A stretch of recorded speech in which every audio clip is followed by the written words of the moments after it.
Welcome. In this video, we'll explore the effects of altered bee diets, specifically looking at how feeding bees with sugar substitutes leads to indirect honey adulteration. Honey is a high-value food product renowned for antimicrobial, antioxidant, and anti-inflammatory benefits.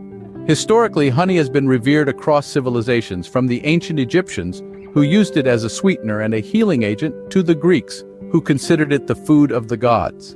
However, a recent study revealed that up to a fifth of samples tested may not be pure honey.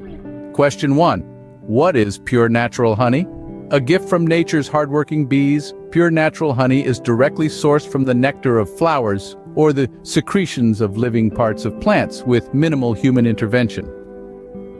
Question 2. What are the three broad categories of honey adulteration that exist today? First, direct adulteration. This occurs when substances are added directly to the honey after being extracted from the hive. Common adulterants include sugar syrups, like high fructose corn syrup or cane sugar syrup, invert sugars and other sweeteners that mimic the natural sugars in honey. Second, indirect adulteration happens when bees are fed with sugar solutions or other sweeteners instead of, or in addition to, their natural diet of floral nectar. Third, blended adulteration involves mixing pure honey with other substances or types of honey of inferior quality or geographical origin. Question 3. List the categories of substances used for feeding bees as substitutes. Here is a summarized table of substances used for feeding bees. Note, these overall usage percentages used in the table above are speculative and meant to provide a rough overview of the relative commonality of each adulterant based on their availability, cost, and detectability. Question 4. What characteristics in honey change if the bees are fed with sugar substitutes? Here are 5 sugar substitute feeds and how they can change honey's properties. First, corn and HFCS may lead to an increased level of fructose and glucose, altering the natural fructose to glucose ratio in honey. It can also affect the honey's flavor and viscosity.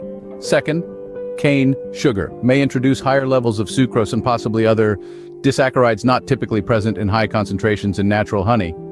Third, invert sugar can lead to a change more similar to natural honey but still detectable due to minor discrepancies in sugar ratios. Fourth, rice syrup. It may introduce higher levels of maltose and other substances. Fifth, palm sugar. It may alter the mineral content and introduce specific types of sugars and organic acids unique to palm sugar. Lastly, what are the impacts on human health due to indirect bee feeding? Let us review 6 of them. First, adulterated honey can contribute to excessive sugar intake, which is associated with health issues like obesity, diabetes, and heart disease. Second, natural honey is rich in antioxidants, vitamins, and enzymes, which get altered.